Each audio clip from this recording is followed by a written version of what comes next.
What's up, everybody? Before we get into this episode, we have to give a big shout out to all of our sponsors. Without them, this wouldn't be possible. Are you or your athletes waking up too hot or too cold in the middle of the night?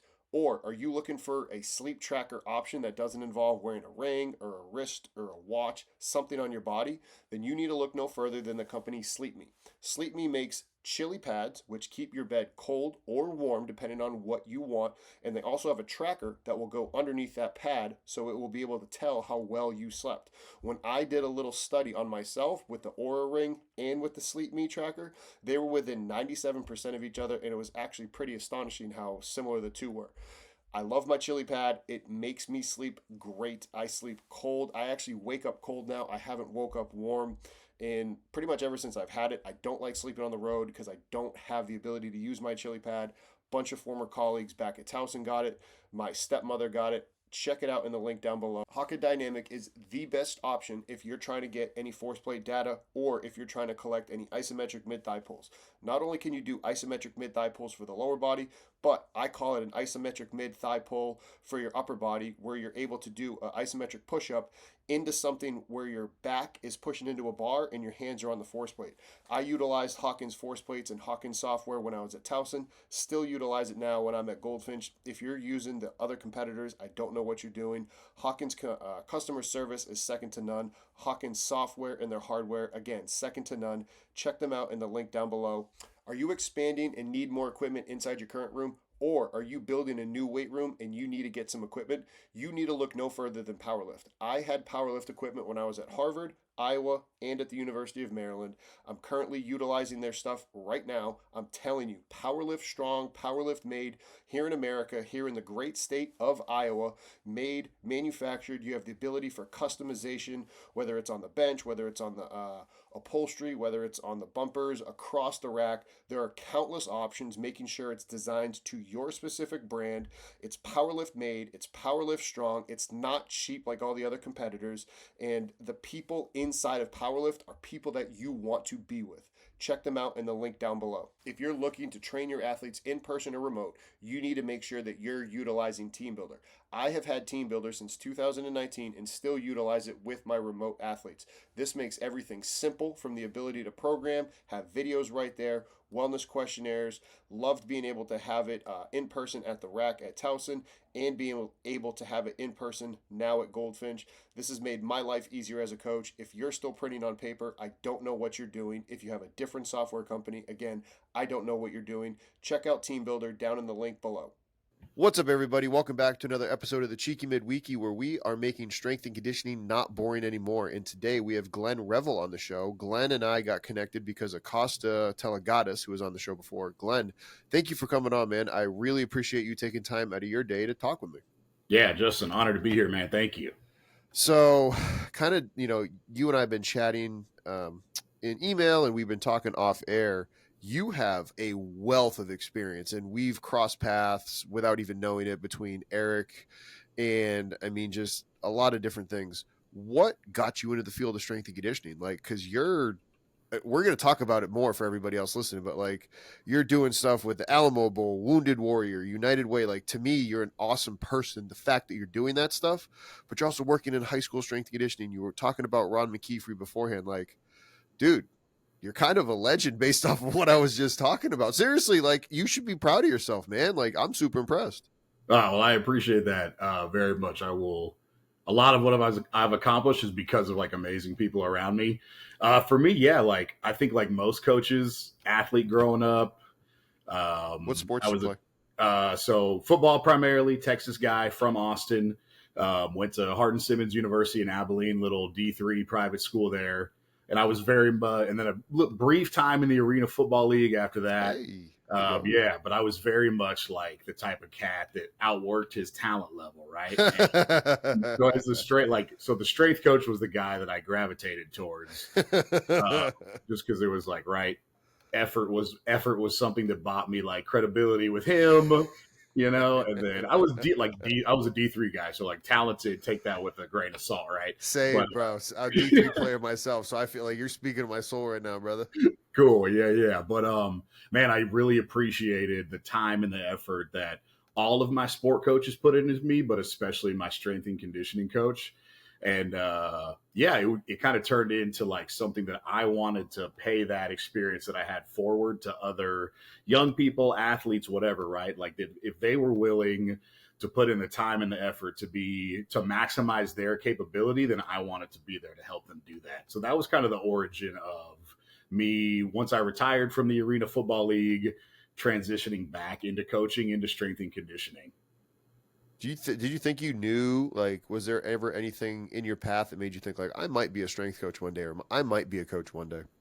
Oh, that's a good question. I just all I mean, I always loved, like, from the time I was a little kid, I always loved sports. My first word was ball. And then like dude, I think That's like awesome. I just really I have like the innate personality and capabilities to communicate well with everyone, right? But also demographics younger than me, I seem to easily connect with. And so I feel that. Yeah. yeah, so right. So like that boded well for coaching the college level, the high school level, and just kind of interacting. It seemed like a very natural thing for me to do. And then kind of being able to infuse, I was lucky when I first started, I did my GA at Angelo State. And the staff we had there was actually amazing. Dom Walker is at Mississippi State now, head basketball guy. Chad Herring, our head strength coach, is with I think he's with like the Air Force Special Warfare Group.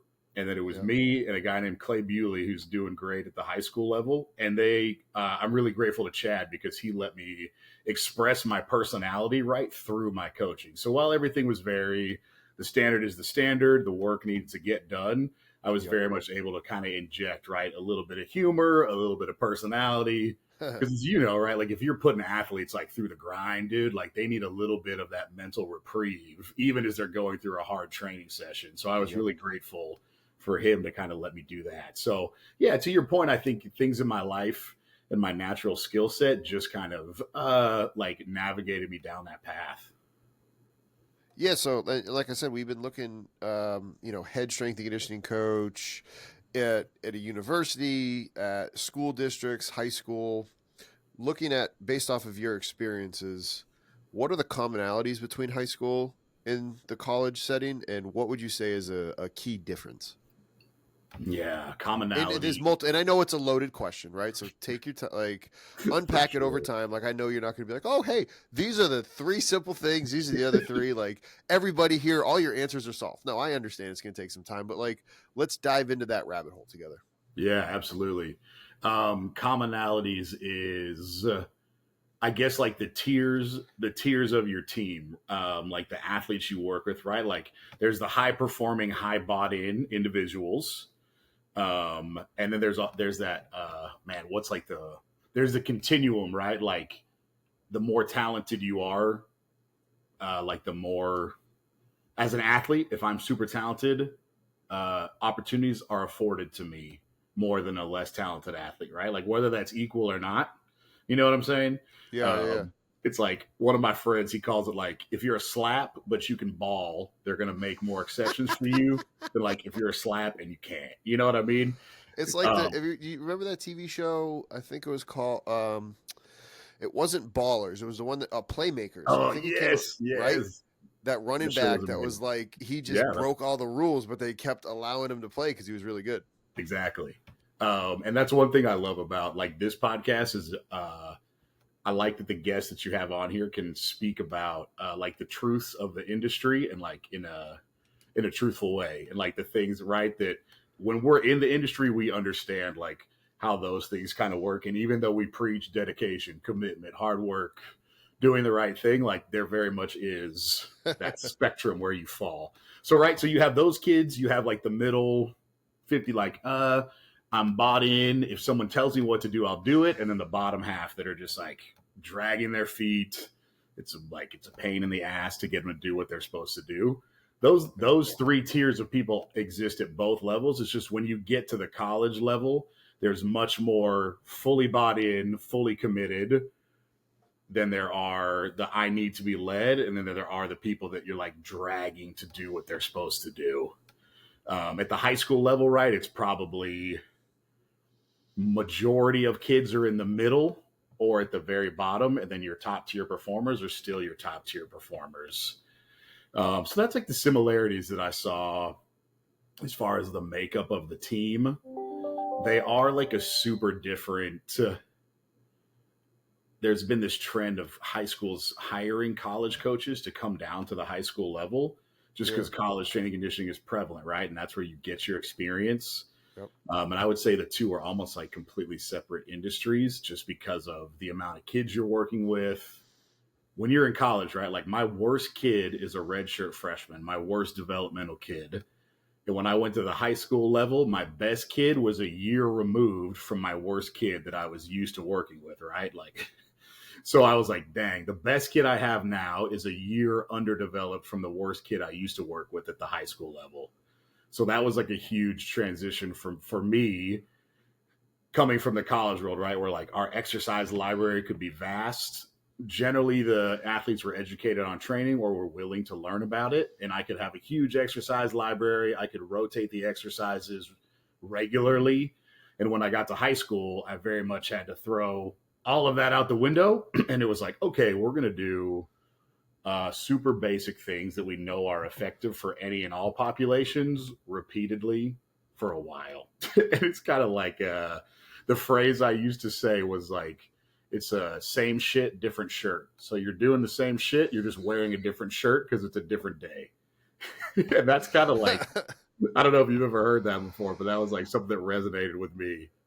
No, Uh, that's a good one. And so I'm training high school athletes right now, but in the private sector. So I'm not mm, working in a high school as a PE coach or as a strength coach. Some of my friends are, and that resonates with me in terms of needing there to be regressions. And my question to you, and because I think I have some of the answer myself, I'm not here to say I have the answers. My question to you is like, okay, how do you then still make sure that that shirt doesn't get too stale? Because like Dan Paff said, coaching cues are like shirts. After a while, they all start to smell, and you have to throw them mm, away. Right? They yeah. stink. So like, how can you still keep it where the athlete's progressing, they're not getting overly bored, but you're still making sure that the training they're doing is applicable for their current training age? Yeah, 100%. I think it's just adding like small variations to whatever the like in my mind, I'll just use like bench press as an example, right? For like the high school or the middle Because it's school the age. greatest exercise ever. No, sorry. Absolutely mandatory, number one most applicable to sports performance of all time.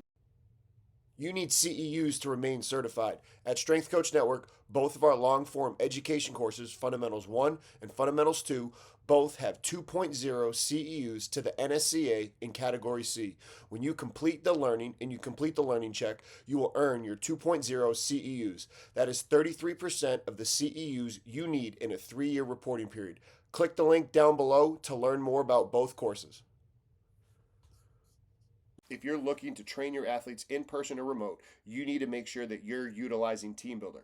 I have had TeamBuildr since 2019 and still utilize it with my remote athletes. This makes everything simple, from the ability to program, have videos right there, wellness questionnaires. Loved being able to have it in person at the rack at Towson, and being able to have it in person now at Goldfinch. This has made my life easier as a coach. If you're still printing on paper, I don't know what you're doing. If you have a different software company, again, I don't know what you're doing. Check out TeamBuildr down in the link below. Hawkin Dynamic is the best option if you're trying to get any force plate data or if you're trying to collect any isometric mid-thigh pulls. Not only can you do isometric mid-thigh pulls for the lower body, but I call it an isometric mid-thigh pull for your upper body, where you're able to do an isometric push-up into something where your back is pushing into a bar and your hands are on the force plate. I utilized Hawkins force plates and Hawkins software when I was at Towson. Still utilize it now when I'm at Goldfinch. If you're using the other competitors, I don't know what you're doing. Hawkins customer service is second to none. Hawkins software and their hardware, again, second to none. Check them out in the link down below. Pretty sure that's what Mark Ripito said. I'm not, don't quote me or him on that, but but right. So like you can train that movement could be a traditional barbell chest press. It could be a dumbbell press. It could be a push up. We could put it on an incline. We could put it on a decline. We could do it on a TRX. Just kind of right, like various, like I just call it like a little spice, like adding a little spice to the recipe. And then the other thing at the high school level was all of the kids, regardless of sports, generally they liked to be able to, like, they wanted to run fast, They Yeah. wanted to find a way to like show off their athleticism. So for me, it mostly right like they love doing like box jumps, some kind of plyos because it made them Some sort of a feel jump and like touch. If they yeah, can right. show how high they can jump and touch something. Exactly, made them feel like an athlete. And then I think one of the big not necessarily misconception, but I had to frame it for the high school athlete because a lot of it was coming from the sport coaches that I worked with was like, we want to lift heavy weights to, and I'm like, that is ideally the point, right? And we want to get there. But at the same time, we kind of had to take a big step back when I first got to the two high schools and the programs that I started. And they're like, Coach, why are we're only doing 135? And I'm like, it's okay. Like, just trust me. If we can get you to do full range of motion, beautiful reps, then you're just going to be generally like your range of motion is going to be better. You're going to be more like fluid, just a better mover, et cetera, et cetera. So especially in Texas, where Ooh, yeah. if you guys ever want to see just like a cacophony of shenanigans, I want you guys to follow this profile. It's Dave Campbell's Texas Football. It's at DCTF on Twitter or on X. And they just post like high school coaches from all over Texas will submit like their kids in the weight room, like smashing PRs. And you're gonna see some beautiful, amazing like movements, and then you're gonna see some horrendous things. Like, why is this happening? And so it's very much like the full spectrum of what coaching in the weight room can be, right? And you even see it at the college level. Like I've seen some universities put some stuff on social media, and I'm like, yo, how does your coach have a job? And how is the coach just like, yeah, this is appropriate to put on the internet? So I guess I would call it like rep integrity, right? Like if I don't know anything about your program and someone sends me a video, regardless of the programming that you're doing, the phase that you're in, if your kids are all moving appropriately and fluidly, like, okay, at least this program has rep integrity, and I feel confident that the coach can coach the fundamentals and everything else can be based off of that. So that was very much what I tried to step into. And I was super lucky. The first high school I got to here where I oversaw the entire school district, OG strength coach Kevin Yoxel had the program before me. Yox. Yeah. Yox is cool, man. He's like I got to get Yox on the show. yeah, he's like he does equipment now. He sells equipment, but Yox is like, you know, when an old man calls you like son, he's like, hey son. And you're And like, you listen, you're like, you're yes. like, I feel like warm and fuzzy in my heart. You know what I mean? That's how I feel when like Yox talks to me. He's like, hey boy. And I'm like, oh my God, yeah. This good stuff. But anyway, that's like a complete side note. But he's like one of those OG coaches that I'm like, yo, that's OG right there. But he had taken over the program. He was there for a year before I was. So like he essentially did me a huge favor by like beating the bad habits out of these kids. This And was back when he was at Rice, or this was so he had just left Rice, and this was at East Central ISD in San Antonio. gotcha. And his wife needed to work like 2 or 3 more years in public education to get her full pension. Yeah.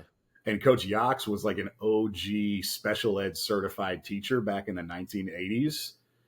And his teaching certificate back then was like, once you got it, you didn't have to do any continuing education, and it never expired.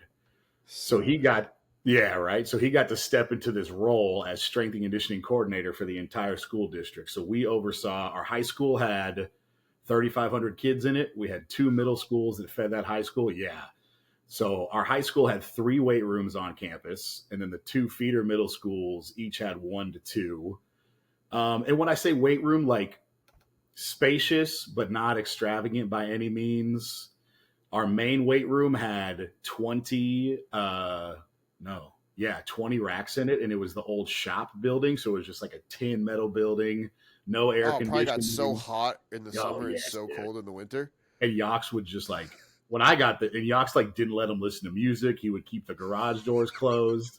So when I got there, You're I gonna was like, listen to the metal clang, and you're gonna yeah, like dude. it. I was like, open the garage doors up because I'm sweating. And also, can we get a speaker system? So these kids were like, this new coach is the best, dude. Coach Glenn loves us. Yeah, exactly. But he had done a great job of basically like beating the bad habits out of these kids. So they were very fluid movements. Like they could all bench, they could squat, they could deadlift, they could hinge, we could power clean. It was cool. It was beautiful. So I was very grateful to like, I felt a lot of pressure because Yox is obviously a legend. And then like, so take it over from what he had established, but I was super grateful that he did a good job instilling the basis and I got to kind of take it over. But yeah, so like they want to feel athletic, they want to be strong, and they want to be able to feel like they're moving or running fast. And so really it just kind of came down to like, how do I instill like general athletic principles, like physical performance principles into these kids? And a lot of at the high school level, as you like are seeing, right? Like the best athletes play all the sports. So they're never Yes. in off season. Nope. And so basically, so when I was at East Central, it was me as the head strength coach. We had 15 sports, and within each of those sports, we had a varsity, 2 JVs, and 2 freshman teams. Yeah. Yeah, dude. So I'm programming for Everything is bigger in Texas, bro. Yeah, dude. So like five teams within those 15. And then at any time, our athletic periods, we had athletics first period, fourth period, seventh period. So all 3 weight rooms were always full every period. And I may or may not have been in the weight room with, like, there was no way I was in the weight room with every team, right? Like I told the coaches, I was like, if I'm here 50% of the time, that's a dub for all of us. So what I did was just like, since I really tried to it did a good job of teaching me to streamline my program. So I ran super basic, like 5-3-1 Jim Wendler style stuff. Yeah.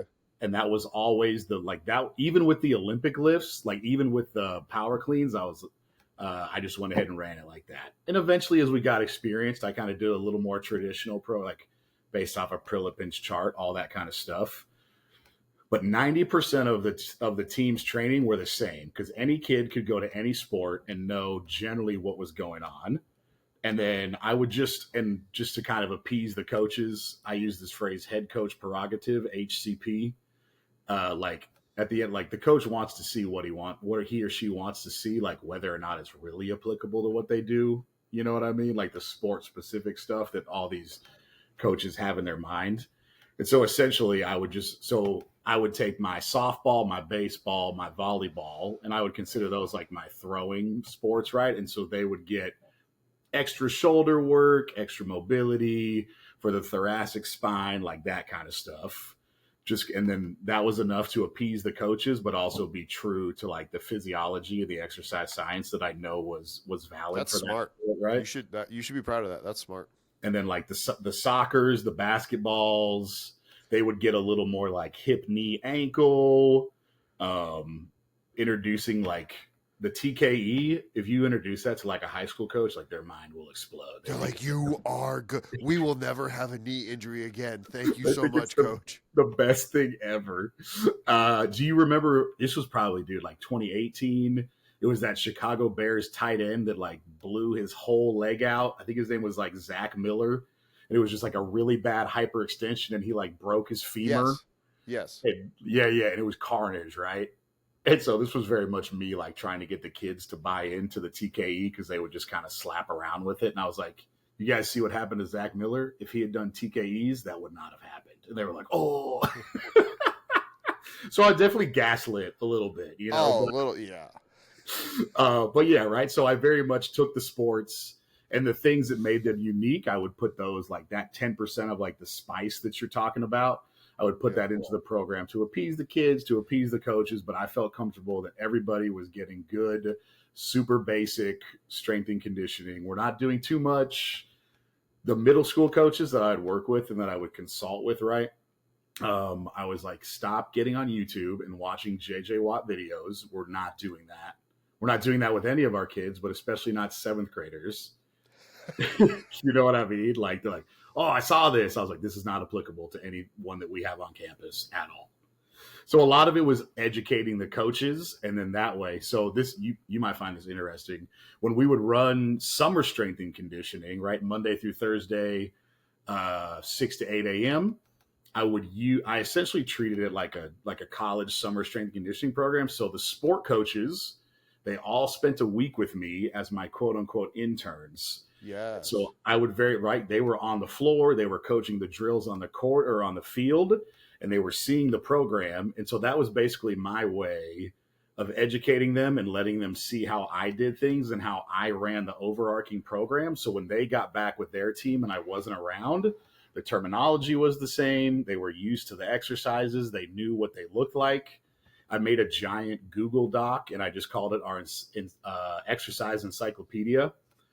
And I shared it with every single coach on staff. So if anything popped up in a workout card or on the whiteboard that they didn't know, all they had to do was go to the exercise encyclopedia and I linked it to a video so they knew exactly what I wanted it to look like. And nowadays, anybody listening, make sure you just use TeamBuildr, because there it is. Give them a login, and then your exercise encyclopedia is right there, and they got the video too, and you don't even have to worry about Google login. Sorry. No, you're good. No, that'd be, yeah. If we could have afforded TeamBuildr, dude, I would have been about that life 100%. And if anybody says that, they actually have something on the website that they helped pre-write a grant to be able to help teams get TeamBuildr in there and get iPads. So check them out, teambuildr.com, y'all. No E at the end of it, teambuildr.com. Sorry, keep going, brother. Now I feel sad that I didn't know that existed. But no, so it was cool. Like, it really made me like distill down what I wanted to communicate, because I had to be able to do it concisely to individuals that may or may not know about training. And I was super lucky because both at East Central ISD, the big public high school district that I worked for, and then the private school I went to, like, the AD was very supportive of training, strength and conditioning. It was mandatory, minimum 2 days a week, year round. Whether you, like, in season 2 days a week minimum, and then off season, right? Like anywhere, football was 5 days a week. Obviously, our men's basketball team would lift 3 to 4 days a week. Which was cool. Like, luckily their coach was very much like, hey, we are going to be in the weight room because we are not as talented as other teams, but like, we will outwork them. And I was like, that's my guy. I love you. Yeah, I was like, big shout out Coach Raybon, dude. He's the man. But yeah, so that was like, I guess from a training point of view and working with athletes, those are kind of some of the similarities and differences. And then where I kind of found my niche and what led me to all these other things that you see on my resume was learning how to administrate and how to interact with the ADs, the superintendents, the principals, the presidents, like the business community. So there's like a ton of coaches that are like way better strength and conditioning coaches than me, like tactically, technically, X's and O's programming. But I think, like, if you need someone to speak to you about how to, I call it illustrating the value of strength and conditioning. So when I speak at conferences or clinics, what I do is I give this presentation called Illustrating the Value of Strength and Conditioning. And I try to teach coaches all the different things that, like, athletic admin want to see and don't have time to teach them. So what does it look like? You have a $0 base budget. Like, how do you get funds to buy things, right? Because you obviously, like, you have to, and rightfully so, organizations and athletic departments want to see improvements, right? Like, of your facilities, of your equipment, of your athletes. But a lot of times they either don't or they can't help you fiscally to get the things that you want to get, right? So how could I find a way to go out and get that money, like to your point, right? Like getting that grant. Or when I got to the high school level, the very traditional post-workout nutrition that most colleges have, I brought that to the high schools that I worked with and I monetized it. So I was super lucky to work with a really great Gatorade distributor. And essentially I would buy the pre-made shakes like in bulk by like the thousands. And I could get them for, it came out to like $1.15 a piece, I think. And I would sell them for $1.50. And then that extra 35 cents would then become like my budget, right? And we would put kids on, I would calculate how many times they're going to work out the semester. And they could pre-register through the school's website. And I'm just going to make up a number. I'd be like, hey, you pay $200 for the fall semester. You are guaranteed a protein shake every time after you lift weights. And if you buy the pre-registered price, you get them for $1.50. If you want to buy them a la carte, I'm cool with that too. They're $2. So it encourages kids not only to like pay attention to their post-workout nutrition and helps me get them that recovery that they need, right? Like at a very affordable, discounted price, but it also helps me get a little bit of a budget so I can buy the things that the weight room needs, the things the sports performance department need, and to just kind of, right, it just helps itself. It's a very like mutualistic relationship between the kids and the program, and they're helping themselves fiscally and physically, and they don't even really know it. So I was super fortunate to be able to like find those, and finding those partnerships like took some time, and it was a lot of like me reaching out to Optimum Nutrition, reaching out to Gatorade, like local grocery stores. When I was at East Central is a Title I school district. So in Texas, that means you're a low socioeconomic status. So 70% of our kids got free and reduced lunch from the school. Now most of those were our athletes too, right? And so we were able to get a grant, to your point, and it was through the I think it was like the FDA, and they would deliver essentially like the old school like mini chocolate milk cartons, name like off-brand Lunchables and like fruit cups, and as a way to feed our kids, because they like weren't getting meals if they weren't at school. And a lot of the teachers wouldn't, they're like, it's a pain to pass them out, we don't want to do it. Who cares? Yeah, Who cares? Right. Which is one, like, so from an athletics point of view, right? Like the coaches were bought in. They were like, dude, yes, we want our kids to eat. So essentially I was like, bring everything you have to the field house. In the athletics period, that was the last period of the day, when they got done, dude, like we just filed like, hey, come through the equipment room, get your snack. And then all the other athletes that had fourth or first period, like they knew they could come and get a snack too. So it was just like, so that was an innovate, and it was right. Was it 20 grams of protein, 40 grams of carbs? No, but dude, you should be so proud of that. That's unbelievable. Holy so it cow. was so like going. How would I say this? I would say, as a strength coach, as a coach in general, putting yourself in a place where people don't expect to see you is super beneficial, not only to you but to your program. Right? Like when I walked into the food services building, they were like, "Oh, coach, what are you doing here?" And I was like, "Are you lost?" Yeah, exactly. Right. Like, and to the same point, like the swim team had a fundraiser at like Chuck E. Cheese Pizza. Like when I walked into the swim team fundraiser, dude, you could have picked the swim coach's like jaw up off the floor.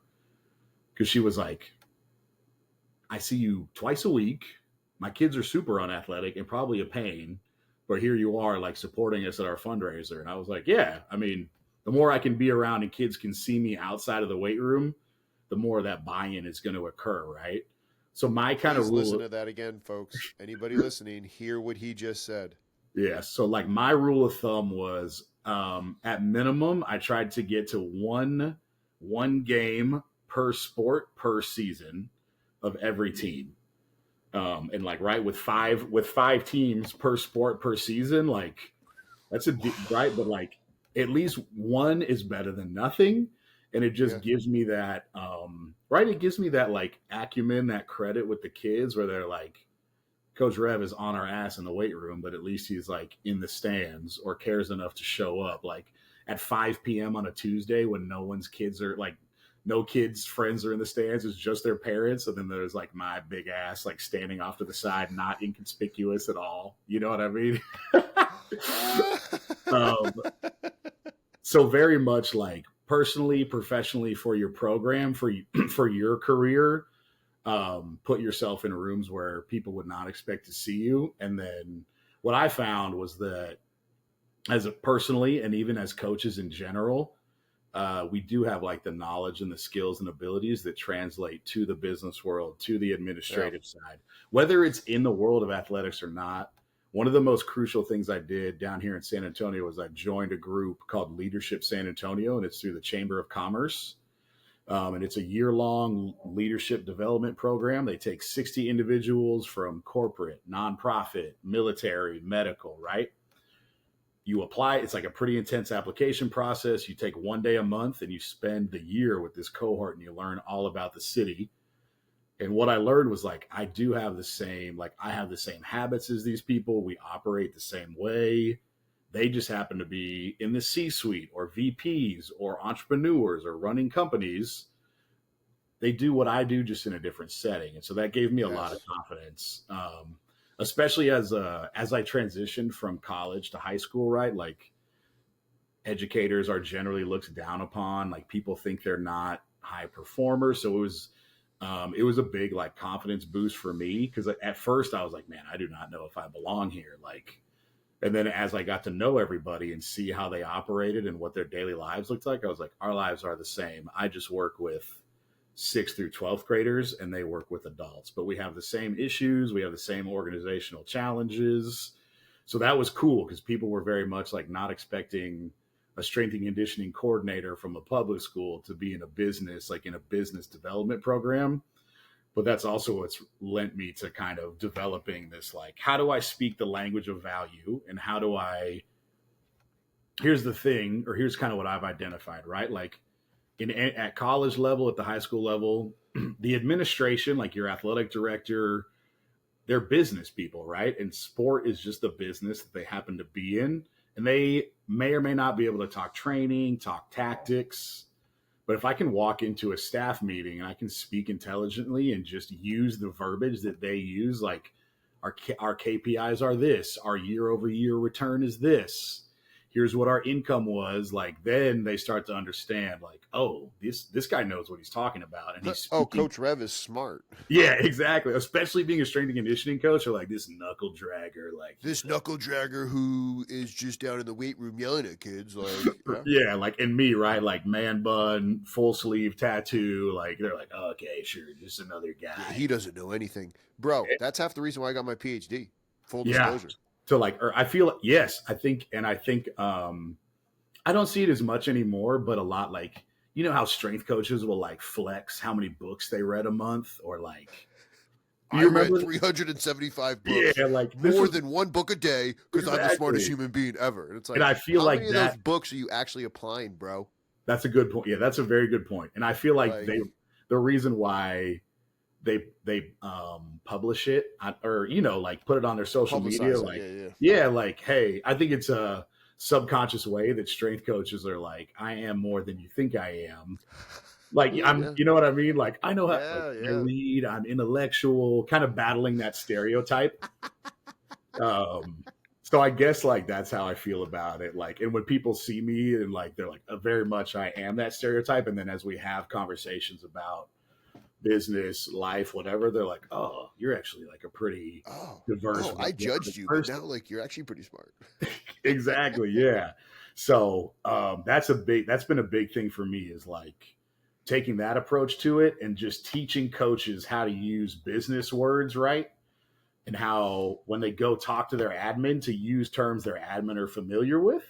And that, like, in the same way that I would go to the swimming fundraiser to create buy-in because the kids knew that I cared about them and I spoke their language, it's the same thing that happens when I go to the AD and I can use words like my direct report, delegating responsibilities, interdepartmental collaboration, right? Like any buzzword they're just like, yes. Yeah. And then the AD is like, oh, this is actually like, make this guy, his opinions are now valid. So then when I go and produce my budget for the year, right? And this is like a straight Ron McKeefery thing. He told us to divide our budget into what we need, what we want, and what we wish we had. Looking to expand your education further, but you don't want to pay the massive fees of going back to school? At Strength Coach Network, we have 2 long-form education courses that both cost less than one course taught to you by an online school. If you click down below to learn more about Fundamentals 1 or Fundamentals 2, you will be able to sign up for our education course that has over 20 hours of educational content brought to you by some of the biggest names in the field. Dr. Brian Mann, Zach Daycant, Jeff Moyer, Terrence Kennel, and many more inside of this course, all for less than the price of one course at a college university. Are you expanding and need more equipment inside your current room? Or are you building a new weight room and you need to get some equipment? You need to look no further than Powerlift. I had Powerlift equipment when I was at Harvard, Iowa, and at the University of Maryland. I'm currently utilizing their stuff right now. I'm telling you, Powerlift strong, Powerlift made here in America, here in the great state of Iowa, made, manufactured. You have the ability for customization, whether it's on the bench, whether it's on the upholstery, whether it's on the bumpers, across the rack. There are countless options, making sure it's designed to your specific brand. It's Powerlift made, it's Powerlift strong, it's not cheap like all the other competitors, and the people in inside of powerlift are people that you want to be with. Check them out in the link down below. Are you or your athletes waking up too hot or too cold in the middle of the night? Or are you looking for a sleep tracker option that doesn't involve wearing a ring or a wrist or a watch, something on your body? Then you need to look no further than the company SleepMe. SleepMe makes chili pads, which keep your bed cold or warm depending on what you want. And they also have a tracker that will go underneath that pad so it will be able to tell how well you slept. When I did a little study on myself with the Aura Ring and with the SleepMe tracker, they were within 97% of each other, and it was actually pretty astonishing how similar the two were. I love my chili pad. It makes me sleep great. I sleep cold. I actually wake up cold now. I haven't woke up warm. And pretty much ever since I've had it, I don't like sleeping on the road because I don't have the ability to use my chili pad. Bunch of former colleagues back at Towson got it. My stepmother got it. Check it out in the link down below. And I the remember needs- that, and I've Yeah, yes. right. And the needs are what you have to take care of right now, or like we're not going to be a functional, applicable, effective training program. What we want is like we can do without this, but it would be cool. And then the wish list is like, hey, if I had 20 prowlers, that would be amazing, because then I wouldn't have to like my logistics of my workout would be super simple. So even when right, so then they start to listen to those things, and they're like, oh, this is actually a logical thing. Versus because how many coaches just come to an admin with their hand out like, hey, I need to buy this cool new thing, and they can't really explain what it does. They don't really know how it will positively impact their Shit, program. how many times does an admin come down and tell a strength coach that? Right, 100%. Absolutely. Yeah, like, okay, actually, that's a good point. This is another difference that I really enjoyed about the high school level is that I was very much respected as the subject matter expert of strength and conditioning. And luckily the AD backed me up on that. And so it wasn't like the head coach did not tell me how to run the weight room and what he or she thought was better, because I was very much like, I'm going to say respectfully most of the time, but every once in a while, right? I was like, oh, you don't have any credentials or education that I have, and I know what I'm actually talking about, so we're going to go ahead and do what's like factually proven to be true and effective. And that's not like a great way to go about it, but but it was cool. I really appreciated that. And most of the coaches fell in line with me, and I was still respectful. Like, we would have a conversation. I would ask them, why do you want to do that? What do you think your kids are going to get out of it? And then we could discuss like, here's a better way to do that, or here's why what you think is accurate or inaccurate. So that was cool. Like, the head coach, sport coach relationship was very smooth. On the flip side of that, what I didn't love about the high school setting is in college as a coach, right? As a strength coach, as a sport coach, like your pedigree, what you've accomplished as a coach, as an athlete, like the athletes and the parents care about that when you're meeting with students, when you're recruiting them, right? At the high school level, it's just kind of like all the parents are like, this guy is a slap. Like, he could be, right? Like one of the head football coaches I worked with spent time as Jerry Jones's like personal assistant with the Dallas Cowboys. And so he was like, he's seen some like high level, like the most valuable franchise in the world, right? Like, he's seen the inner workings of it and knows how to run a program. But because he's a high school coach, parents are just like, that's it. You know what I mean? They kind of like, they don't know. They don't That guy's even know. below me because he works in the high school setting. Yeah. And they don't even know enough to look into like Googling someone to figure out where they may or may not have been. So that, and maybe that's my ego talking, right? Like, that hurt my feelings because I have lots of letters after my name. but that part what did kind of irk me initially. So like talking about the differences between college and high school, like that's something that's a good point to you. Like, and to your point, right? Like ADs or someone like speaking to the strength and conditioning program when they don't know how exercise works is super frustrating. When I was going through my master's degree, my thesis was on how there should be a general coaching certification for high school coaches, and they should have to learn like basic physiology, basic anatomy. They should learn a little bit of sports psychology. That way we don't have like, just because I was a high school coach, now I know what I'm doing. You know what I mean? Just to like a little bit of higher credential and just give them the very baseline of how to be effective and know all the things that play into it. Like Will that happen? Probably not. Is it a good idea? I think so. Like generally higher education for all people that are working with athletes that are really impressionable. But yeah, sorry, that was kind of a tangent, but you got me fired up on that one. No, you're good. And so one of the things I wrote down when you were talking about that is how do you handle the sport specific? And anybody listening, I put it in air quotes because I've even heard, personal terrorists, as Buddy Morris will say, be like, oh, well, I mean, I work with baseball and like baseball, we're super like, that's completely different than football. And it's like, yes and no. Cause like, go look at a good baseball strength coach, Zach Daycant, Eric Cressy. Those are just the first two that come to my mind, not to mention Justin Hong, who I worked with at Towson. And it's like, bro, 80% of the training was like, we're going to train your lower body. We're going to train your upper body. We're going to do rotational stuff. Like 80% of most of what you do need, and yes, there's going to be the icing on the cake might be some more posterior shoulder work or arm care stuff because of what you do, but that's not the cake. That's the icing of the cake, in my opinion. So how did you, like you talked about it, but what would be any more recommendations to coaches when handling that conversation? Maybe not so much with the athletes, but with coaches. Yeah. Kind of like I mentioned earlier, right? Like this is what I would do. Excuse me. Sorry.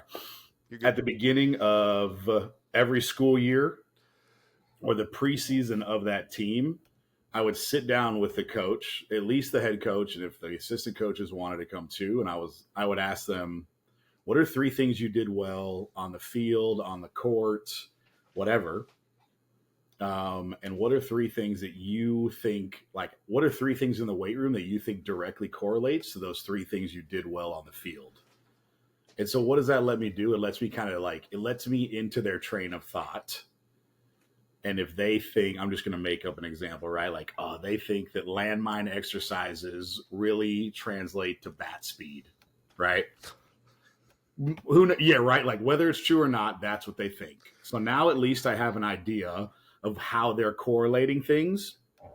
And it also gives them buy-in. Like it lets them feel like they have a little bit of say in the programming. And so I'm like, okay, what I'm hearing you say is you think that landmine activities correlate to bat speed, right? And so then I can effectively break down like, here's what actually correlates to bat speed. Like, right? Like if it's in the weight, if we can trade it in the weight room at all. So, and then I'm like, this is why we do a lot of med ball work because it helps us express power and baseball coaches like it because it looks like it's a rotational movement, right? So it's a lot of having those conversations and they appreciate like sitting down, like me taking the time, sitting down with them one-on-one and just being like, okay, this is what we did well. This is why you think we did it well. And here's, if you're correct or not, let's explain what I'm trying to get to in the weight room to get you to those, like those KPIs, those metrics. So having those open conversations has been super helpful. There are, to your, I guess since you brought up baseball, right? Like, and you see this now that you're in the private sector with high school kids, like kids will lift with the team, kids will lift with their personal trainer, then they'll go to their hitting coach, then they'll go to their throwing coach. Like, is there in any way, shape, or form, can I control anything that happens outside of my weight room? Absolutely not. So, and initially, right, like I would get like my feelings. I was like, oh, like, am I not good enough? You got to go see a private guy. Like my feelings, I would be in my feelings about it. I took it as a personal affront. And then eventually I was just like, hey, that is super not in my control. And so like the old coaching adage, like control the controllables. I was like, hey, whenever you're with me, like we're going to do things that are fundamentally sound and correct. And I will like, and I, at the end of the day, can go home. Like we did things that will make him better and keep them safe and make them healthy. And like, dude, 100%, I'll be damned if I didn't like, some kid had to have Tommy John surgery because he was bench pressing with his dad in the freaking garage. Right. Or like another kid. And I was like, and so this was a couple of years ago. And we had a lot of guys, a lot of baseball guys that were going to the same coach. And all of them were popping up with like elbow, wrist, shoulder injuries. And the baseball coach was like, what are we doing in the weight room? Like, why are all these kids getting hurt? And I thought about it and I was like, all these kids go to the same private facility. and they all have elbow, wrist, and shoulder injuries. And the kids on our team that don't go see this guy are fine. So I literally told him that. I was like, I think the correlation is not me. It's who, and they would all like hang out together. They're like, oh, we go to DBAT. We're you know what I mean? Like, not, that wasn't the name of the facility. Yeah. And so basically it's kind of like, hey coach, like, pay attention to what's going on in your program outside of your program. Right. And Kier had like a cool, this was a while ago, but he did like that big whiteboard breakdown where it was like all the factors that go into sports performance. And then one very little circle was like what the strength coach can control, right?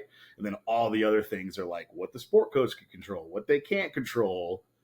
But for some reason, like sport coaches are scared of being sore, but they want to train hard, but they don't want to be sore. But then we're tired and we can't practice well. And it's like, yo, what are we? You know what I mean? Like, we got to find I have to find a balance of teaching and educating you in a respectful way, so you'll listen to what I have to say, so we can get to the goal together. So I guess to generally answer your question, right? Like, if there's ever a conflict between me and a sport coach, me and an athlete, my conflict resolution strategy is how do we get on the same page so we're working towards the same resolution? Because me and you want the same thing. Like, I want to win games. You want to win games. If you're an athlete, like, I want you to be healthy. I want you to play well. I want your career to go as far as you want it to go. And so if I can illustrate that what I'm doing is aligned with their goals, then there's just going to be that much more, right? Like mutualism, and it doesn't have to turn into a disagreement or I'm better than you, I know more than you. Like, hey, we're trying to get to the same place. We're going about it different ways. Like, let's link up and go together. And if you, to your point, right, like the head coach prerogative, at the end of the day, if you're the head sport coach, like, you're the one who's on the chopping block, whether your team wins or loses. And if you really want to see something in the weight room and me and you have had the discussion and I recommend against it, but you still want to see it, I'm going to do that thing. But I'm going to go to the AD and be like, hey, we had this discussion. It is against my recommendations. I don't think it's effective, but I'm going to defer to the head coach because it's their team. But I'm also going to make it known, like, I do not recommend this. So if something bad does happen, there's written documentation that I had a conversation with the coach, with the AD, with the trainer, that like, yo, this is not Rev's fault, and I'm not going to be the scapegoat for that decision. And that's very extreme, right? Like, that's fully extrapolated all the way to if none of our conversations work. And part of that is very much, I've gotten tired of trying to like fight the fight and educate the ignorant. Like, if you don't want to hear what I have to say, I'm cool with that. But also, like, as you know, like, sports is a cutthroat business, and I'm going to cover my ass. Right? Like, at the end of the day, this is a hard truth of athletics, that everyone eventually, like, your program are a budget line in a, like, somewhere in a budget, and somewhere a board of director or an administrator sees it. And your job depends on, does that individual think this amount of money is worth it? And at the very end of the day, right? Like, that's why I talk about like speaking the language of value. I have to be able to illustrate and communicate to those around me that, like, I am providing value for this organization, for this athletic department, for the individuals in it. So if everything goes to hell, and this was, and where did this, so this came from my first year at East Central. My position was an auxiliary position because we were a Title I school. Having a strength and conditioning coordinator was like very much seen as a vanity thing, right? From like a school something board, that wasn't needed with everything else that they needed. Yeah. And so what I would have to do is at the end of the year, I would have to go before the school board when it was like contract renewal time, and I would have to present my data for the year, right? And so that very much got me, that's another thing that was very pivotal for me. Like, how do I show them? Because like the first year I did it, I was like, here's our average increase on med ball throw, which is our overall, right? Like just super deep dive into the science, use words like hypertrophy. They had no idea what I was saying. And it was too much into the weeds. And they were just like, interesting. You know what I mean? When I'm like, and like my KPIs like kicked ass that year. I was like, we got strong and lean and fast. So the second year I went back, I was like, here's our general overall, like I set the KPIs, I set the metrics, and I let them know, here's what we're measuring throughout the year. And then I was basically just like threw it all up on one slide. And instead of deep diving our vertical jump, our average like reduction time on 10-yard fly in, 10-yard dash, I was just like, here they are. Green check mark if we met it, red X if we didn't, right? Just so they could see like, oh, okay, 8 out of 10. That's pretty good. And so that was very like, I learned how to like present to a board of professionals in a formal meeting when my job was like quite literally on the line. So it was a nerve-wracking experience. Yeah. I'm about to say that is like, geez. Yeah, dude. Like you think you're like, we talk about doing hard things a lot. Like that's a different type of hard thing right there. You know, like going into this meeting being like, yo, am I gonna have a job at the end of this meeting? Like, yeah, exactly. So that's kind of where that. Were you married then too? No, I was not. I mean, it might have been better if I was, because if I got fired, it would have been fine, you know? Like wifey could have just supported me. But yeah, man. So that was like, that's kind of where a lot of like, that was a very forming experience for me. Just having to quite literally justify my employment is where a lot of my administrative kind of thoughts and techniques and like teaching coaches how to go through that comes from. Yeah, like how did you with this illustrating value of strength and conditioning, what are kind of some things that you think strength coaches need to know? Do you think they don't want to go up there because they think that it'll ruin their meathead thought? Like, what do you think? Yeah. I don't think they don't want to go up there. I think it's a foreign world that not a lot of us are used to. So that's like intimidating in its own way, right? So part of that plays into it. I think a lot of it is just not understanding how to correlate what we do to and speak it in the words that admin are used to hearing, right? So I'll just kind of break it down for you like super briefly, and I have like the slide deck. So if you want to dive into it further at another time or whatever, we can talk about it. But essentially I have this, so I feel like, what do I always talk about, right? Like, are we meeting our athletic performance metrics or our KPIs? What does our annual fiscal review look like? Because they want to see money, right? Like at the end of the day, money is the number one thing that matters, as like NIL is super proving right now in the world of college sports. And then what is our like injury data? Whatever metrics that's set for me by the AD, that's what I present to them, right? So my annual fiscal review is essentially your income versus your outcome, but also like how are we innovatively creating income for our program? So like at the high school level, am I charging for summer strength and conditioning?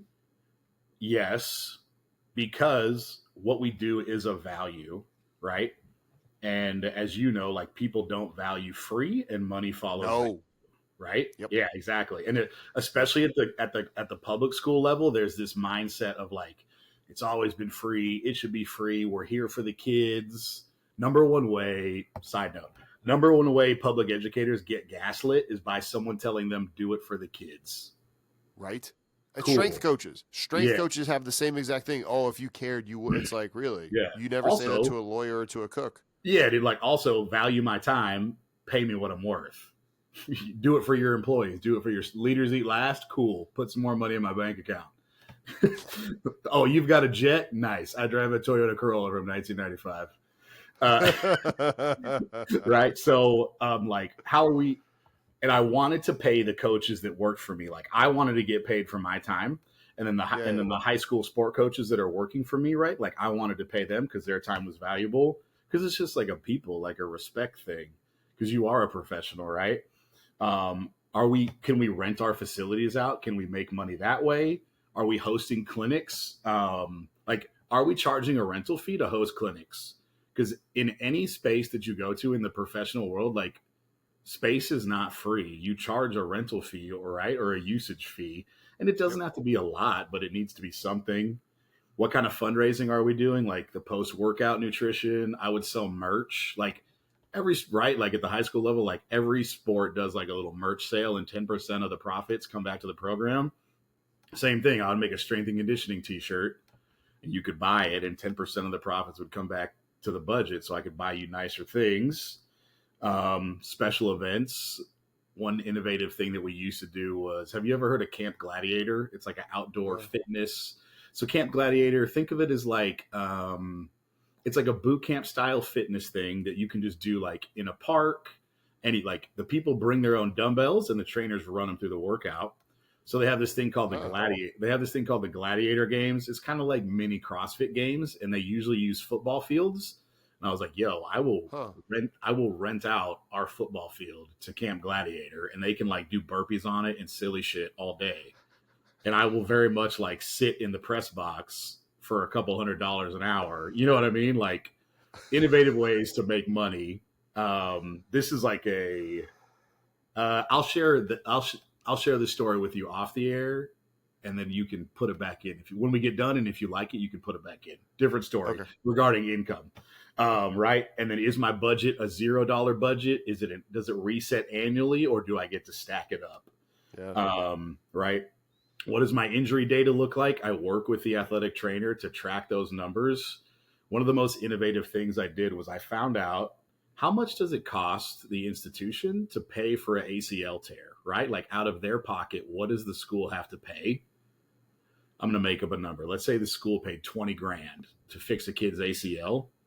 I got super lucky. The first high school district I work with, I reduced ACL. Injury prevention is like another discussion, right? But if someone puts like injury reduction in a metric they want to see, then I'm going to take credit for it because I'm also going to get held accountable for it, right? Yeah. So we went from 13 ACL tears a year to about 4. And I was like, so if we're hitting 20 grand a year per ACL tear, and I just took you from 13 to 4, that's a lot of cash you guys just saved. Like, you could double my salary and still not lose me. You know what I mean? Like, you could still have a profit. Yeah. Yeah. So when you put like a monetary, and that took some digging, right? Like I had to talk to our insurance person that helped insure the athletes, and I had to get with the AT and the team doctor. But if you can assign a monetary value to the things that you do, that's the number one way that admin are going to pay attention to you. Instead of just like, we're healthier than we've ever been, we have no more hamstring pulls, like anecdotal data definitely has a place, but not in a budget, you know? So correlating directly what you can do to like a financial number is like super cool and super prevalent. So that's like my fiscal breakdown, stakeholder interaction. I feel like strength and conditioning coaches are uniquely prepared to be athletic directors. Because there's no facet of like we interact with every single kid. We interact with every single athlete. We see all the facilities, right? We're not siloed at all. We're not siloed at all. We're with everybody. And then I talk about rethinking HR, like human resources, right? HR now is not what it should be at all. But if you think about HR, the point is to take someone with talent and put them in a position that benefits them and the organization, which is coaching, right? Like, what do you do well, and where can I put you to maximize your benefit personally and for the organization? And that's the same thing applied to like an overarching athletic department level. So yeah, I call that managing talent is what I call it, right? And being able to speak like they call them people leaders is what they call them in the business world, right? Like you're running a team. When I speak about what I did at the district level, I say I was a strength and conditioning coordinator. I oversaw 7 strength and conditioning facilities on 3 separate campuses. I had 60 direct reports, the coaches that like I was indirectly or directly in charge of, right? Like via the strength and conditioning program. And I worked with almost 1,000 athletes directly or indirectly. So that immediately lets people know in like one sentence, right? Like 3 campuses, 7 weight rooms, 60 people that were adults directly reported to me and were held responsible for what they did or did not do. And 700 to 1,000 athletes downstream of what myself and my team did either benefited from it or they did it. And that's like a very business way to describe it, right? And if I were to break it down even more, I would say I was in charge of 15 teams.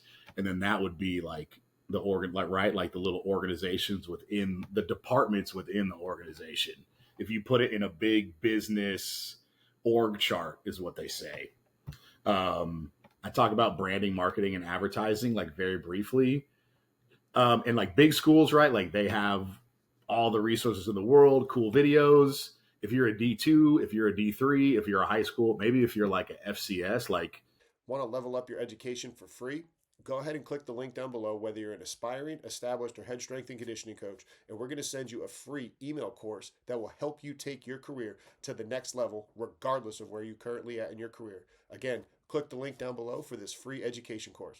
if you're strength and conditioning, like you're very much in charge of your own branding. Oh yeah. In charge of like putting content out that people want to see, right? And this is just kind of what I noticed. I'll just give you like an anecdotal bit.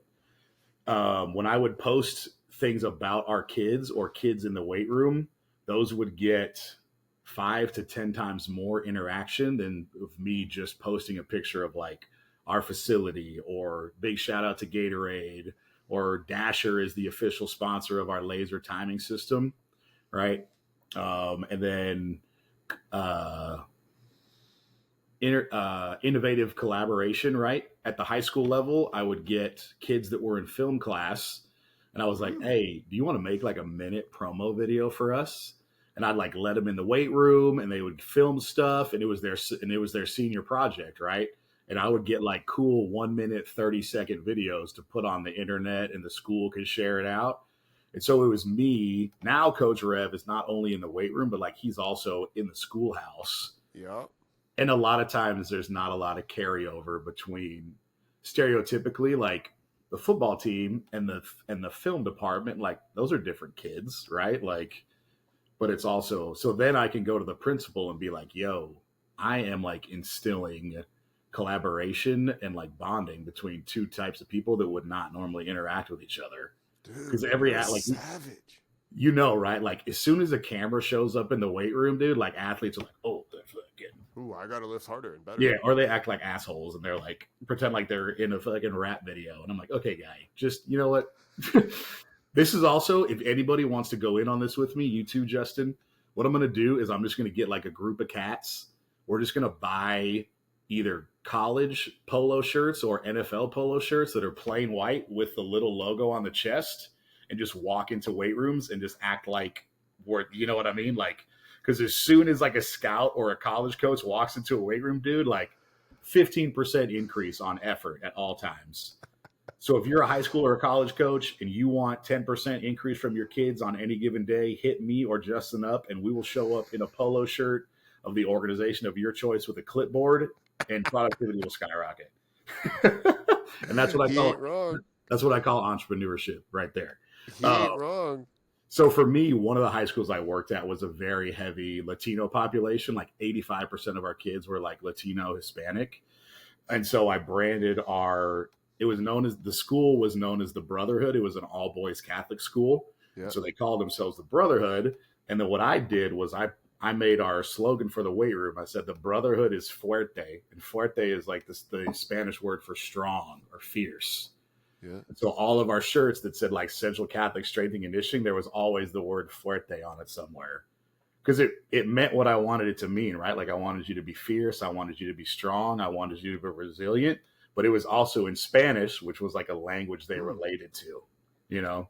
So that was like a cool way that I found to kind of connect those two cultures. Dude, you're unbelievable. That's awesome. Oh, thank you. I appreciate that. Yeah. Fundraising, we kind of talked about. Facility management, like having policies and procedures. And this is probably stuff you guys. Yeah. How did you do that? Like that's hard to do. Did you just copy and paste from other things or what? Actually, I'm clicking on my slides right now just so I can like pull them up for you. So yeah, I worked with from the private sector, the gym that I worked at, I essentially took like their waiver and their like legal documents, and I just made them fit to what I was doing with the high school. So using like people in the professional setting, right? I sent out the policies and procedures before every school year, and every single every single coach had to sign and date like, hey, I've read these, I understand what they are, I agree to myself or my kids being held accountable if they break the policies that are set forth, right? Because part of being a strength coach is like your facility is your facility, and you're like held responsible for what happens inside of it. Yes. Right, like to a legal extent. So policies and procedures were like sent out ahead of time. They were clearly posted. Waiver, if you're an ex-athlete, right, like you're signing a waiver. If you're a coach, you're signing a waiver. I would open up the weight room to the faculty and staff like early in the morning, just so they could also, right, like a key thing to getting buy-in is like letting people see what you do. And I was like, hey, if you want to come to the weight room, like when I'm training a team, like please show up. I would love for you to see like what I do, and what, like, the weight room is my classroom, and the things that I teach in the weight room are like, right, it's communication, it's math, it's logical thinking, it's like accountability. There's a lot of socioeconomic things that go in there, right? Like, Yes. I would structure my training sessions where it was like, because at some point there would be one of me, and I could have up to 80 kids in the weight room. And so I was like, I had to figure out a way that I could tell if someone was not doing what they were supposed to be doing by just glancing at the room. And so I kind of developed like a weird little circuit training style, and everybody was like on the whistle or on the timer, and you had 47. It was like an EMOM. Think of it as an EMOM. Everything was an EMOM because it was easy for me to make sure kids were rotating around and doing what they were supposed to do. And I could tell if one kid was not doing what he was supposed to do because he was either at the wrong station or moving the wrong way. And then as like as a remedy to that issue, right? Like as accountability for that situation, everyone would start over until everyone did it correctly. Because when you're on the field, like, you get a penalty, like the referee says your name into a loud ass speaker in a stadium of 100,000 people. And everyone knows that number 57 was offsides. And I'm definitely not going to let you hide in a weight room if that's the environment you have to walk into on a Saturday. You know what I mean? And what you may have noticed this too, like, as I started working with you, just recently, I guess, like, kids don't, when I would like instruct an athlete and correct them on how to do a movement, and I'd be like, okay, go ahead. Like, I gave you the coaching. Let's see you execute it. And if I just stood there and watched them, they were like, coach, don't watch me. I was like, how are you going to play a sport in front of a stadium full of people? If you're like, I'm on your side and I just tried to help you. And what I think it is like very much so now, like, kids are scared to fail publicly.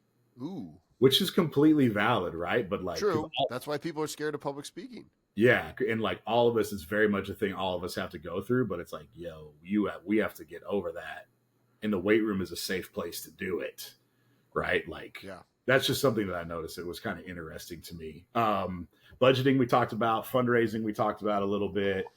When I look at fundraising, I think of them as relationships. You've heard the quote, your net worth is your network, right? That's why we have Strength Coach Network, baby. Yes, sir. That's why we have Strength Coach Network. I like the quote, relationships are currency. Because, right, like, your different relationships are valued differently. Some are more valuable than others. Like, they're always changing. Like, if you think about the exchange rate of the dollar versus whatever, right? Like, that's how you relate. Like, or like, hey, this guy might have been now, right? We came up together as interns. Now he's the head D1 guy. Like, his currency just got super valuable. And my relationship with him is now way different than it used to be. So it's a little more fluid, right? But I always try to forge mutualism. So, like, how do I answer the question, what's in it for me?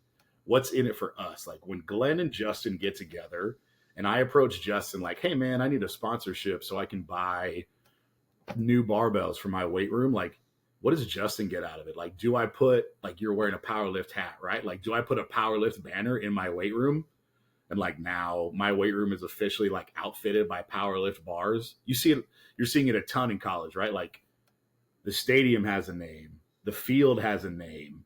It's a freaking, like, Dell Technologies First Down. Like, everything can be sponsored out, right? Oh, wow. Yeah. Your first downs can be scored. Oh my God. Yeah. Or you're seeing like at big colleges, right? They're naming like it's now at Stanford. I think it's like the Andrew Luck offensive coordinator room. Yeah, they're starting to Right? do. They're even starting to do.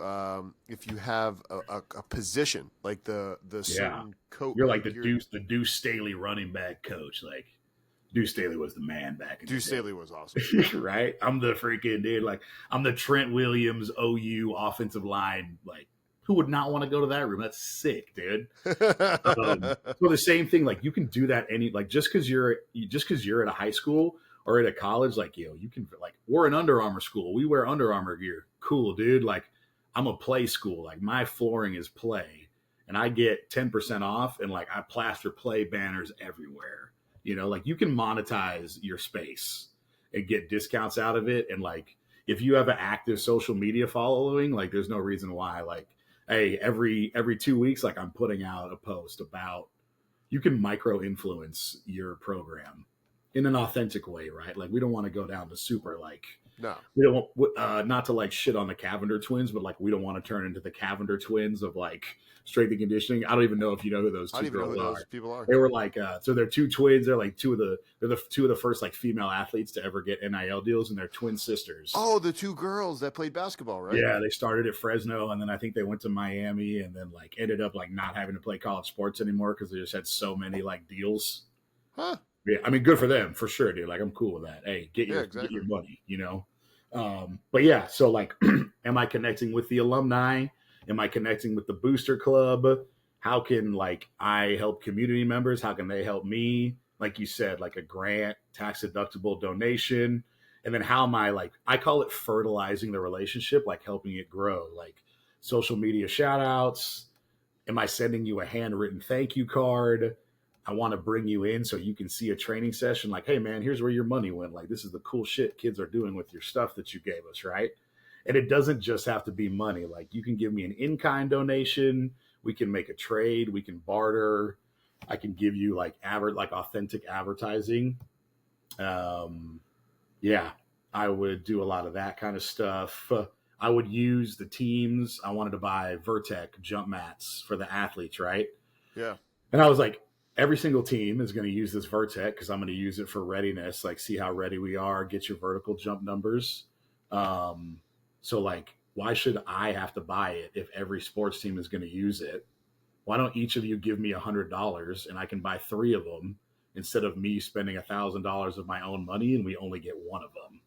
Like I call it crowdsourcing from the teams that you're with, right? Because they have budgets that they can pull from that they can give you money. So that's like a lot of it's crowdsourcing, and that's also the buzzword that admin like to hear for that is interdepartmental collaboration. Oh yeah, they do. Yeah, right. Like they like the collaboration. Especially the interdepartmental. Yeah, another cool way is like beta testing products. So I know you guys are like TeamBuildr, right? Like when TeamBuildr was first rolling out, it's kind of software. Like they were obviously working with coaches and putting it in weight rooms. Like, hey, we need you to like beta test this for us, give us good feedback on it. When I was at West Virginia State, I worked with a different software program, like that I won't mention. But yeah, right. And it was the same thing. They were like, hey, we'd love for you to use our software with your team, and we'll give it to you for free for a year, and you give us your feedback on it. So that's a cool way to get right. And then like people like that because it's a shiny thing. They're like, oh, we have iPad, we have programming on our phones. Or that's exactly how I got GPS at Towson. Yeah, exactly. Right. Yeah. I used my relationship with the people at Catapult. And then once we got the football, basketball, and lacrosse coach all on board talking about it, well, now the AD's like, well, shoot, we need to get it. Now, guess what we magically have? $50,000. Yeah, right. It's cool. It's like a snowball effect. And then also, how do you utilize? Like, I had a friend. His wife is a dietitian for the Air Force Special Warfare Program here, and she was starting her own company, and she wanted to do like some consulting, some contracting. And I was like, hey, I can't pay you a lot, but also you're just getting started. Like, I would love for you to come in quarterly. And she would do nutrition presentations with the booster club because in high school, who determines what your kids eat? Their parents. So I have to educate upstream. Like I can tell the kids all I want, like, hey, lean protein, complex carbs, healthy fats. But if their parents aren't hearing that message, then it doesn't really matter as much. Yep. So when you put the professional in front of the parents and the students, then I'm educating upstream, and it just makes it that much easier. And I can get right, like in that way, it was kind of like hey, let me help you out. You're getting started. You should be paid more than this, but this is what I can do right now, and something is better than nothing. So finding innovative ways to kind of like educate and incorporate people in your community. The last one I'll just touch on, that way we're not kind of like dragging this thing out, I guess. But this is like a big one, and I think a lot. This is where athletics is really changing, and it's like power dynamics. I got this from Brett Bartholomew, who does like a lot of work, right? Like now his doctorate is going to be in communication and power dynamics. Yeah. And he has a quote that I love, and he says, "No matter how much you love what you do, if you don't come to understand the business side of it, you will eventually be caught off guard and repeatedly get taken advantage of." Ooh. Yeah. And it's like, man, Ooh, that speaks to my soul. are. And you have to, right? Like the things we talked about earlier, how at the end of the day, like you come down to a budget line, you absolutely do. And it's super awkward to sit in that space and like because and like quite honestly, like be cold, right? Like be calculating, like it's a business decision. It's not personal. No, When you're right, like when you're on the side of it where you're like getting fired because it's not personal, it's a business decision. Like, damn, that hurts your feelings, dude. Because everyone is whatever. especially in an atmosphere where everybody uses the word family, though. Yep, That's the it's problem. right. And it's like we're bought in, we're 100% committed. Like, I might be jaded, but I feel like people are 100% as loyal as their salary. You know what I mean? Like, and people don't like, administrators don't like to hear that. Business leaders don't like to hear that.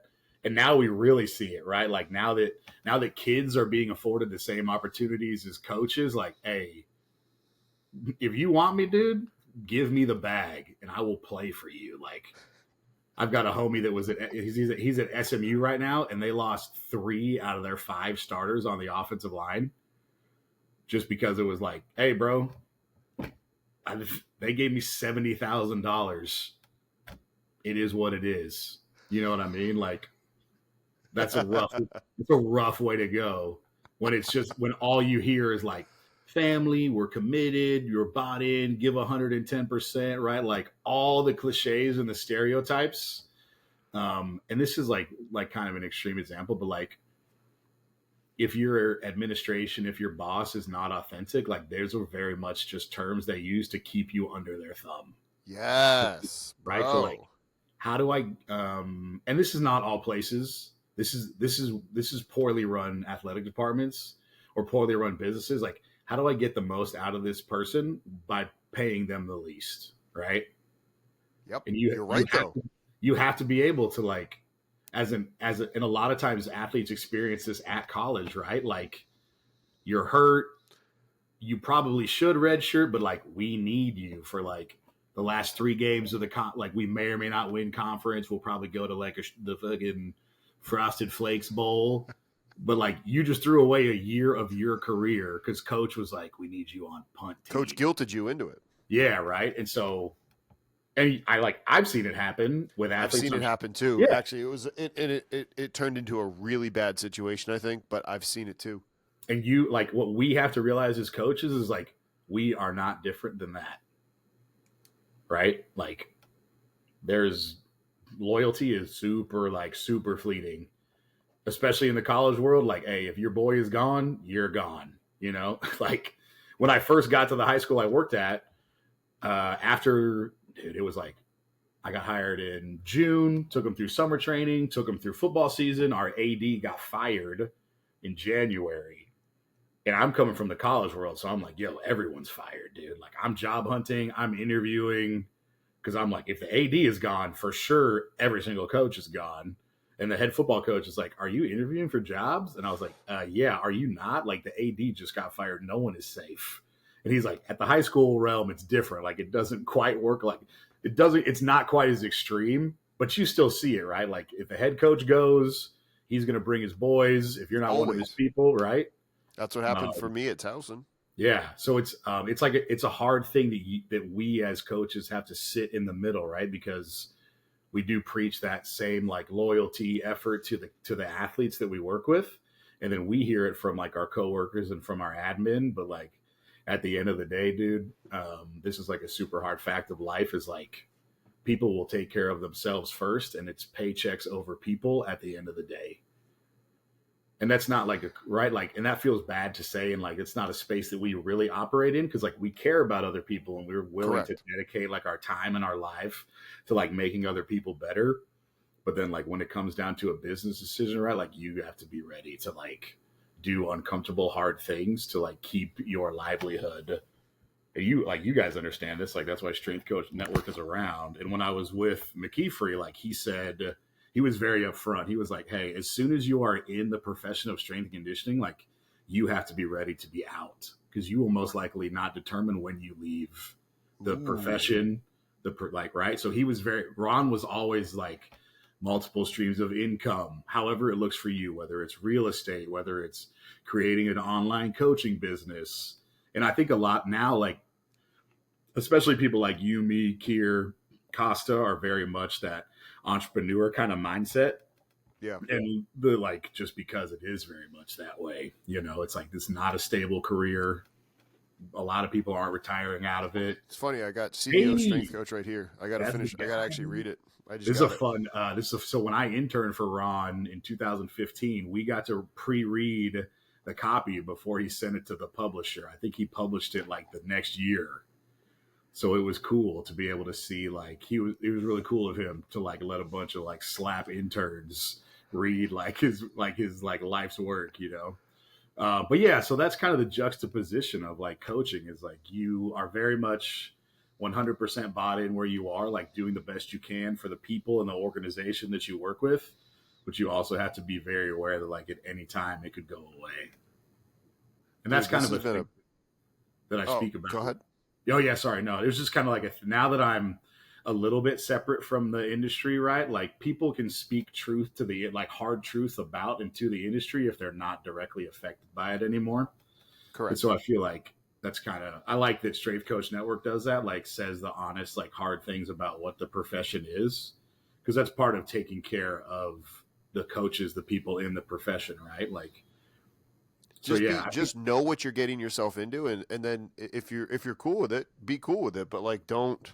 Yeah. Like for me, my wife and I took the job at Towson from Iowa because they told us like, hey, you're not tied to the head football coach. And my wife was like, all right, cool. Like we're leaving my hometown and everything, but we got to make sure that this is the right move. But in the end, I was tied to the head coach. So it's like, just don't lie to us. Like Jay DeMayo said it before, don't piss on my back and tell me it's raining. Like, don't do that. Just be honest. Just say it like it is, dude. Yeah. So I think like when I talk about like the like illustrating the value of strength and conditioning, when I give this talk at clinics or when I have conversations like this that hopefully people will benefit from, like I think of it as like me looking out for you as a strength and conditioning coach and like voicing things that need to be said and giving you as a coach, right? Like, hey, I'm with you. I know what you're going through. You may or may not be able to voice the things that I'm saying.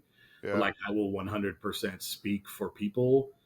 Like I will speak for them in a room that they cannot be in, because I think that it matters. Especially because like coaching has a special place in my heart. Athletics does.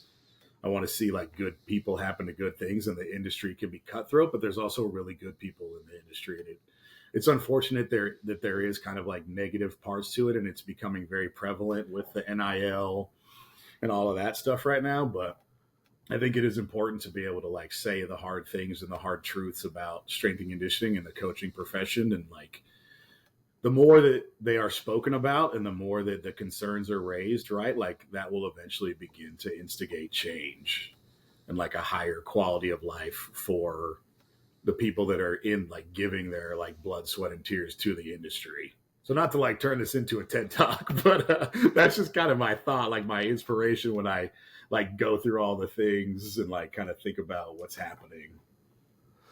This has been a pleasure. This has been awesome. Anybody that's been listening and learning from you, where can they continue to learn from you and follow with you? Yeah, just like so at Glenn Revel, GLENNREVELL. That's me on Twitter. That's me on Instagram. My Instagram is like pretty much my personal life. So if you just want to see me like just being a clown, like feel free. I'm down to connect. Twitter is where I post a little more like professional content, like kind of the things we talk about and things that I think illustrate important things that need to be to discuss. My email is just glennrevel@yahoo.com. You guys can hit me up on there. But yeah, I mean, I'm definitely like, if anybody wants to further this conversation, if you want to bring me in to speak to like your coaches or a clinic that you're hosting, I would love to just kind of like share this. If you think it's a valuable message, like I would love to just get it out to as many people as possible. Yeah, might have to have you and Missy Mitchell Macbeth come on the same flight down from Texas up to our event that we're going to have in 2025. Oh, nice. Going to host it up at the Powerlift headquarters. So yeah, stay on the lookout for that. Interacted with Missy. Missy's dude, like Missy is a force. I'm a little Missy's bit scared. a freaking I'm a little bit savage. scared of her, dude. Yeah. I think she wants it that way. Yeah, but she's cool. Like, she's awesome. She's like, you better come correct when you're dealing with Missy, or like you will get regulated, and I'm terrified. Like, I'm a large man, but I'm like, sweet Jesus. No, that'd be cool. Awesome. Yeah, I like that. I like that thought. That's awesome. All right, brother. Thank you very much for chatting, man, and we'll be in touch. Okay, sounds good. Thank you.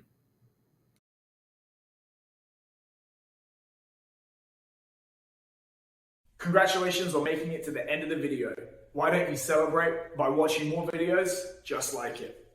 You can also help us on our quest to placate the algorithm gods by liking, sharing, subscribing, and commenting. Thank you.